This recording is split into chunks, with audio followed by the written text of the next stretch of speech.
भारत की पहली मूक फीचर फिल्म राजा हरीशचंद्र 1913 में आई। इसके 18 साल बाद जब पहली बोलती फिल्म आलम आरा सिनेमाघरों में पहुंची होगी तो उस जमाने का कैसा कौतूहल रहा होगा। नई पीढ़ी शायद ही इसकी कल्पना कर पाए।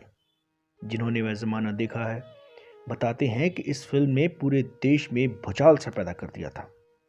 प्रचार के चलती फिरती तस्वीरों की जुबान मिली, नया अजूबा देखो, और गूंगा सिनेमा बोलने लगा। जैसे जुमले लोगों के लिए कौतुक का सबब थे। हर कोई पहली फुर्सत में सिनेमा घर पहुंचकर इस नए तजुर्बे से रूबरू होने को बेताब था। इस बेताबी के बीज 14 मार्च 1931 ने डाल दिए थे। इसी दिन मुंबई के मैजेस्टिक सिनेमा घर में दोपहर 3 बजे आलम आरा का विशेष शो हुआ। सुबह से सिनेमाघरों के बाहर भीड़ टूटने लगी थी। भीड़ को काबू में रखने के लिए पुलिस को खासी मशक्कत करनी पड़ी। टिकट की दर 4 आना ही थी, लेकिन काला बाजारी में यह 5 रुपए तक बिका। तब के 5 रुपए आज के लगभग 5,000 रुपए से कम नहीं थे। आलम आरा बनाने वाले आदरेश्वर ईरानी ने यह विशेष शो सिर्फ जनता की प्रक्रिया जानने के लिए रखा था। उन दिनों अंग्रेजों की हुकूमत थी। इस तरह के शो के लिए इजाज़त ज़रूरी थी। आलम आरा देखने की मांग के साथ जनता सड़कों पर उतर पड़ी, तो विशेष शो के 2 हफ्ते बाद हुकूमत ने इसके नियमित सार्वजनिक प्रदर्शन की इजाज़त दे दी। यह सिलसिला 28 मार्च 1931 की शाम 6 बजे के नियमित शो से शुरू हुआ था। लगातार 7 दिन तक सभी शो हाउसफुल रहे। इतिहास अक्सर जुनून रखने वाले रचते हैं।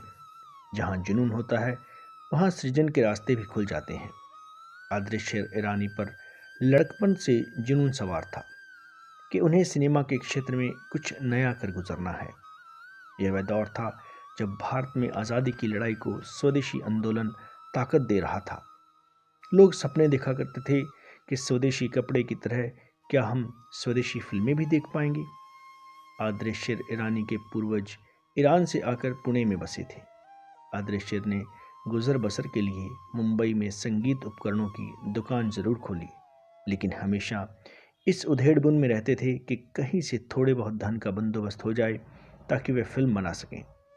अचानक 1930 में उनकी किस्मत पलटी जब 14,000 रुपए की लॉटरी खुल गई। उन दिनों एक खासी भारी रकम थी। बस फिर क्या था, आदरेश्वर ईरानी बाजी बेचने वाले से फिल्म वाले हो गए। करीब 28 साल तक फिल्म वितरण और मूक फिल्मों की गलियों में भटकते हुए उन्होंने आलम आरा बनाकर इतिहास रच दिया। आलम आरा फारसी और अरबी जुबान के 2 लफ्ज़ों की जुगलबंदी है। इसका मतलब है दुनिया को संवारने वाला। वाकई यह फिल्म बनाकर आदरेश्वर ईरानी ने सिनेमा की दुनिया संवार दी। फिल्म में नायिका का नाम आलम आरा है। कहानी पुराने ज़माने के शाह आदिल सुल्तान के शाही ख़ानदान की है। यह किरदार एलिज़र ने अदा किया, जबकि जिल्लुबाई और सुशीला उनकी 2 बेगमों के किरदार में थी। तरह तरह की साजिशों के बीच शाही ख़ानदान के शहजादे मास्टर विट्ठल और सिपासलार की बेटी आलम आरा जुबैदा की प्रेम कहानी करवटें लेती रही। फिल्म में पृथ्वीराज कपूर और एलवी प्रसाद ने भी अहम किरदार अदा किए।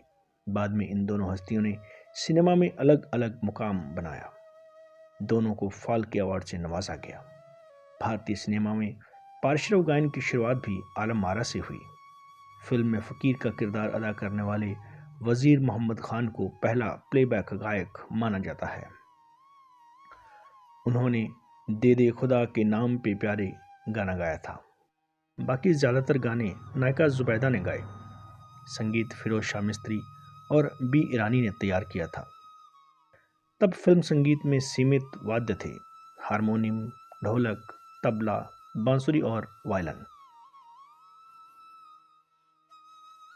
दे दे खुदा के नाम पे के अलावा आलम आरा के बाकी गाने अब सहज उपलब्ध नहीं हैं। अफसोस की बात है कि ऐतिहासिक फिल्म का अब कोई प्रिंट उपलब्ध नहीं है। कई साल पहले खबर उड़ी थी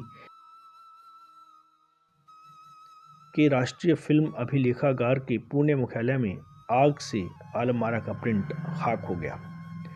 अभिलेखागार ने इसका खंडन करते हुए कहा कि उनके पास इस फिल्म का प्रिंट था ही नहीं। क्यों नहीं था, यह भी अहम सवाल है।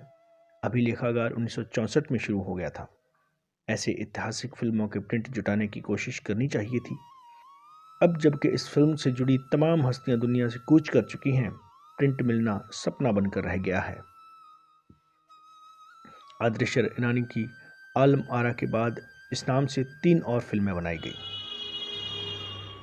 निर्देशक नानू भाई वकील ने 1956 में चित्रा, दिलजीत, मीनू मुमताज और WM खान को लेकर आलम आरा बनाई। इसके बाद उन्होंने 1960 में आलम आरा की बेटी नैना, दिलजीत, शशिकला और 1973 में फिल्म आलम आरा अजीत, नाजिमा बिंदु को लेकर बनाई। इन तीनों फिल्मों की कहानी मूल आलम आरा से अलग थी।